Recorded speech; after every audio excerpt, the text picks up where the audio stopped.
Hey guys, welcome back. Orbomb here, bringing you another one of our live deck profiles to coincide with the beginning of our post-rotation content videos. We are playing Fossils today. I know a lot of people are excited for Fossils because of that new stadium that gives Fossils a little bit of support. I've always been a fan of the Fossil cards. I think they're all pretty good. It's just a matter of like setting them up, right? So hopefully with this new stadium and with post-rotation being a thing, we can set up a little bit easier and win more games. So that's going to be the game plan today. I'm going to go ahead and show off this video. Before we get into the video, don't forget to drop a like. I don't have too many post-rotation decks like built up right now, so if you guys want to suggest something you want to see me play, feel free to leave them in the comments down below, whether it's new or old, doesn't matter. Just let me know in the comments. Don't forget to drop a like. 50 videos, or 50 likes. I mean, not 50 videos. 50 likes means next day upload as far as the battle goes, or like the next deck's profile, let me know. Because I don't have that many, I'm probably not going to upload every single day, but if you guys keep liking the videos, I will keep uploading. So let me know. And I think that's it. Also answer a comment question a day and leave a like for a chance to win a couple of, what's that called? Miracle Twins. It's not Miracle Twins, that's a Japanese set. Like something mines, the newest set. Because we're going to get codes thanks to our sponsors at Guardian Gaming. And just like always, whenever we start uploading these new set videos, you have a chance to win a booster box just by answering the comment question of the day. Once the booster box comes in the mail, I tally up all the comments. One entry per video, by the way. But I tally up all the comments and all the videos that include the new set stuff, and I'll pick a random winner, and that winner will get a box. So let's go ahead and get right into it. I played 2 Jirachis. You could play 4. I put this is my only basic in the deck. Everything else is a fossil Pokemon, which doesn't count as a basic. But with these 2 Jirachis, it guarantees that you lead Jirachi, and you want to have a second one, so you can use a second one. You could play 3, you could play 4. The hardest thing I had with this deck list was keeping it consistent and keeping the numbers high. So I had to cut Jirachis where I could, but because you guarantee lead it, your opponent's probably going to get a lot of cards off the mulligan, but you will guarantee the Jirachi, which really helps you get your turn 1 stadium, which is the most important part of the deck, which is why I am playing 2 of these Jirachis. And now for the Pokemon, I am choosing to actually play Kabutops. So we're playing 4 Kabuto, which does have that ramming shell. Oh, by the way, the Limitless card, as of the time I'm recording this, Limitless hasn't had the English print yet, so there's going to be a lot of Japanese cards that I'm just going to have to translate for you guys. I might be able to edit them on screen, but just because of how busy I've been lately with work, because I am working like pretty much full time now on top of going to school, I haven't had a chance to do as much editing as I would like, but I still want to get these videos up for you guys. But 4 Kabuto, 4 Kabutops. I really like Kabutops. A lot of people are going for Omastar, but because of like the lack of Ultra Ball and just general good items and format, I personally don't think item lock is going to be as good, but I really like Kabutops in the format.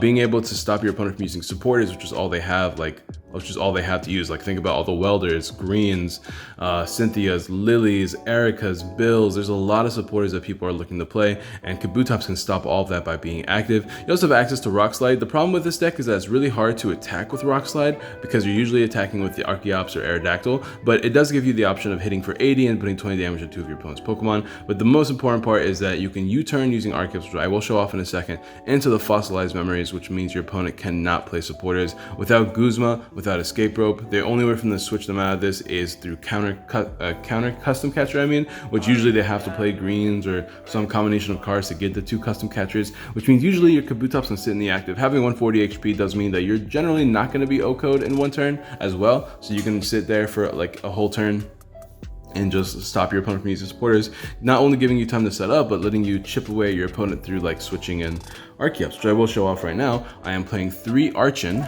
Archon has the attack for Colorless Energy 20, flip 2 coins, flip 20, do 20 more damage for each heads, and then 4 Archeops. I know that it seems weird that I'm playing 4 Archeops and only 3 Archons. The reason why is because post-rotation, right? You're not going to be able to find nearly as many Pokemon post-rotation because we don't have Ultra Ball. Our only ball search for evolution pieces is like Pokecom, right? I guess unless they're GX, there's no real way to search for evolution pieces. We have Fan Club that can get you the basics, but it doesn't get you evolutions. So you have to play a high count of Pokemon in this deck list so your Pokecom can become more live as the game goes on. But Archeops is great, has a 1 retreat cost and 130 HP, but its attacks are colorless attacks, so it's easy to attack with this Pokemon.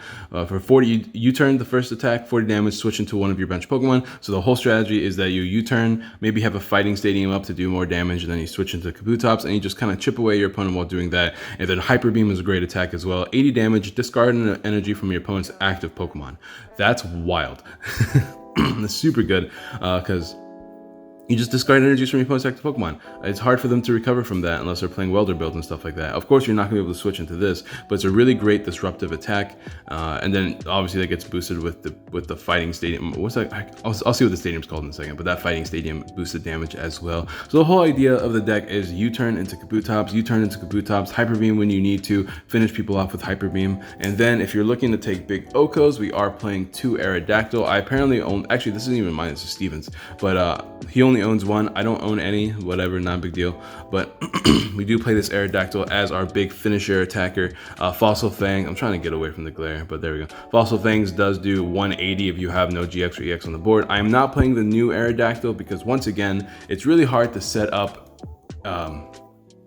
energy because it is fighting DCE, right? But we don't have DCE anymore. All we have is triple energy, so it's not the easiest thing to consistently attack with. And sure, it's a great like Pokemon that can sit in the active, that can disrupt some attacking, but it's still a GX Pokemon. It doesn't attack very often, and it's just gonna sit in the active, really. Like, it's not like that great in my opinion. So I'd rather let Kabutops sit in the active. I'd rather be hitting them consistently with damage. And not to mention, it doesn't even do that much damage. I think it only does 120. So overall, I'm not the biggest fan of that card. But I do like this one that can hit 180 for a triple energy, which we do play some. And we only really want to attack with this to finish people off. And don't forget to mention that with Martial Arts, what's called Martial Arts Dojo. With Martial Arts Dojo, if you have a fighting energy attached to it, you do get the benefits of the fight of Martial Arts Dojo too. You don't have to be fighting Pokemon to get the benefits of it. Just have, you can like maybe preemptively attach a fighting energy to your Aerodactyl, and then instead of doing 180, if you're behind on prizes, you're doing 220. 220 with a little bit of chip damage between all these dudes is pretty strong. So that's gonna be the Pokemon line. There's quite a few Pokemon, 4, 8, 12, 16, 19 Pokemon. Hopefully that makes Pokecoms a little bit more live, and I can't fit more. I really want to fit in a 3rd Archon to make it like 20, or no, a 4th Archon, or like 2 more Jirachis. Like really, just the more Pokemon, the better. But there's a few cards in this deck I already want to play, so we're gonna talk about those in a second. Now, Pokemon Research Lab, the stadium that makes this deck viable. Here's a picture.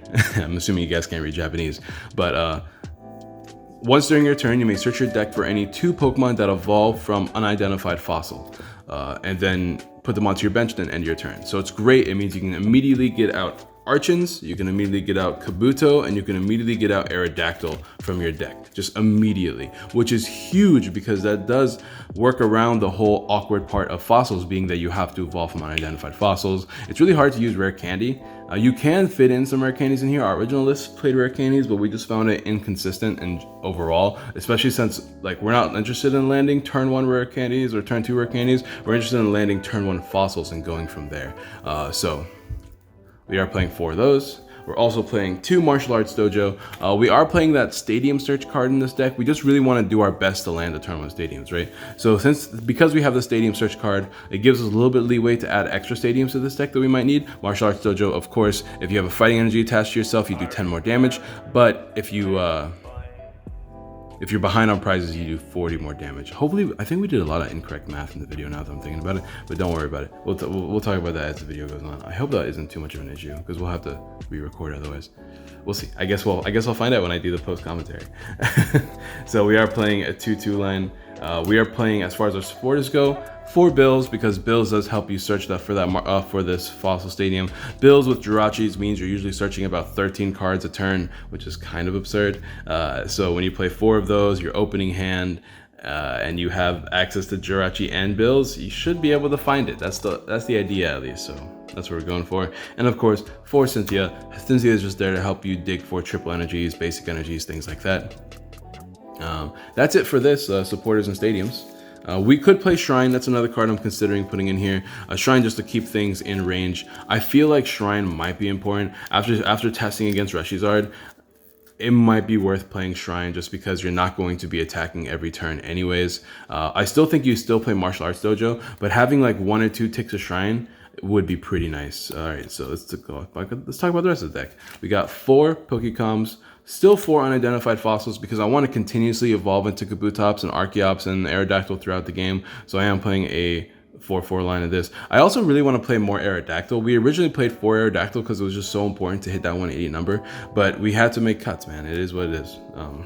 Other cards we are playing 4 switches. That's just so we can continuously be moving between our.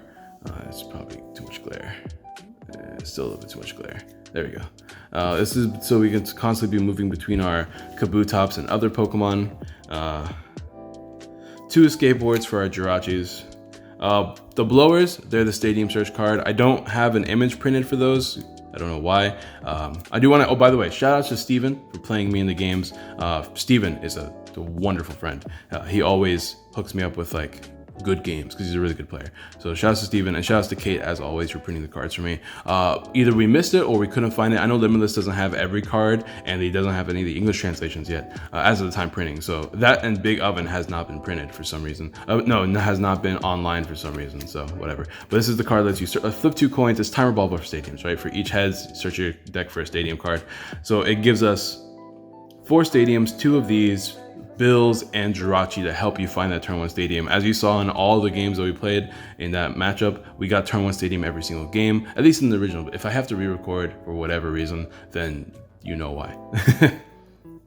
And now for the biggest thing I want to change in the deck, more than adding more Pokemon, more than anything, Reset Stamp.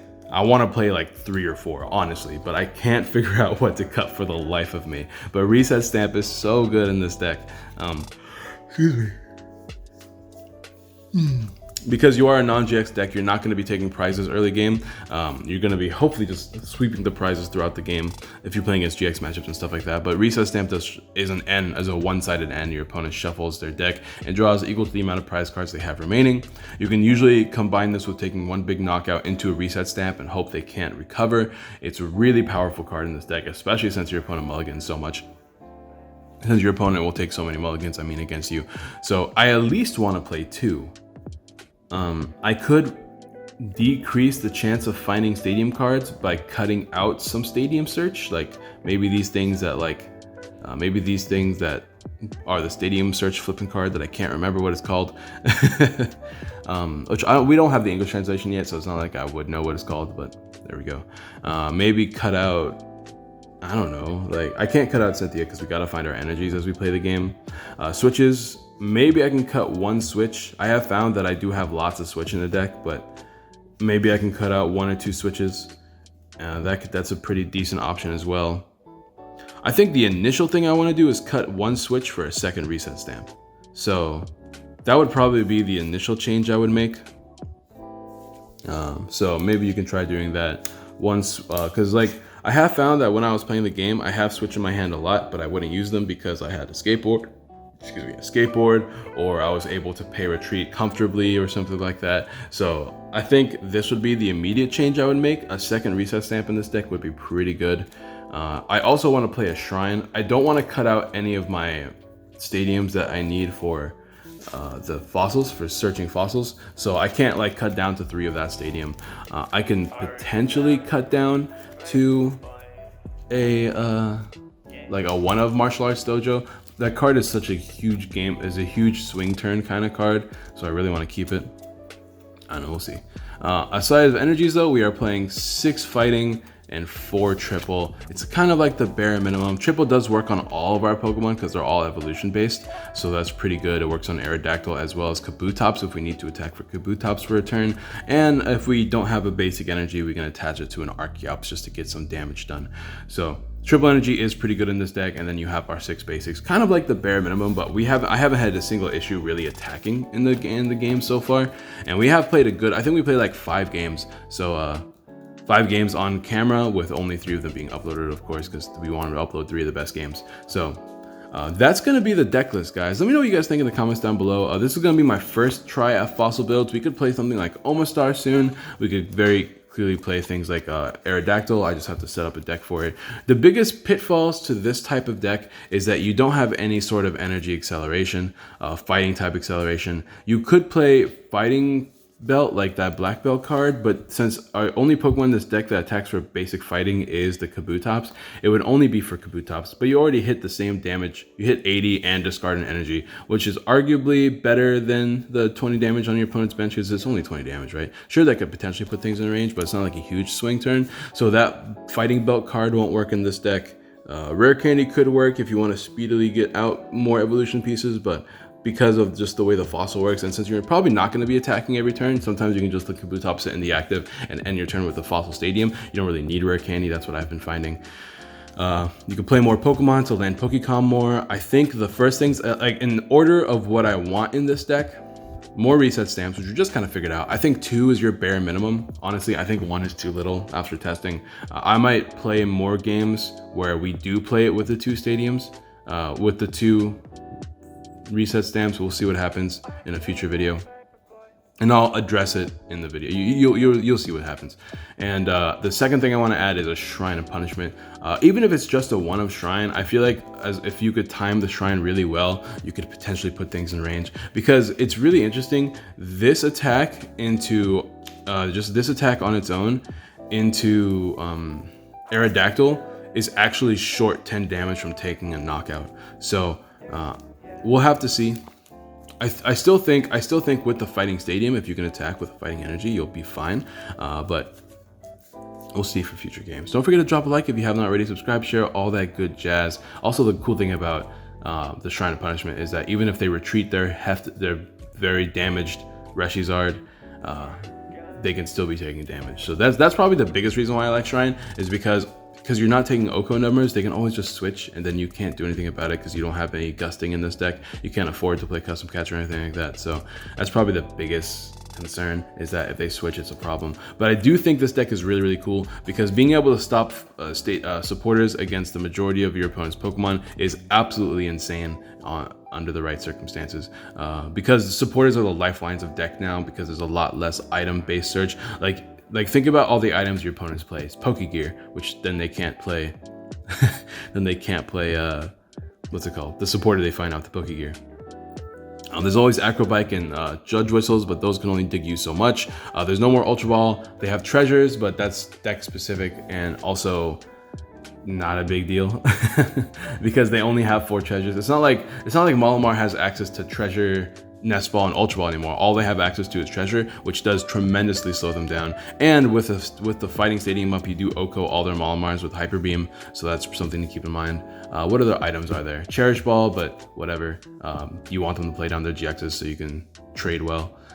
I'm trying to think of any other items in the format. There's not really many other items. And then when it comes to stadiums or supporters, there's the argument that everyone's gonna be playing Fan Club, which I don't agree with. I don't like Fan Club builds, but there's Fan Club, there's Cynthia, there's Lily, there's Erica, there's Bills, there's Welder, there's Greens. There's a lot of really important supporters for decks that are good right now. So being able to stop them from playing those supporters, it's really, really good. So that's my take. That's my take on this. Anyways, that's gonna be the deck profile. Don't forget to drop a like, subscribe, share all that good jazz.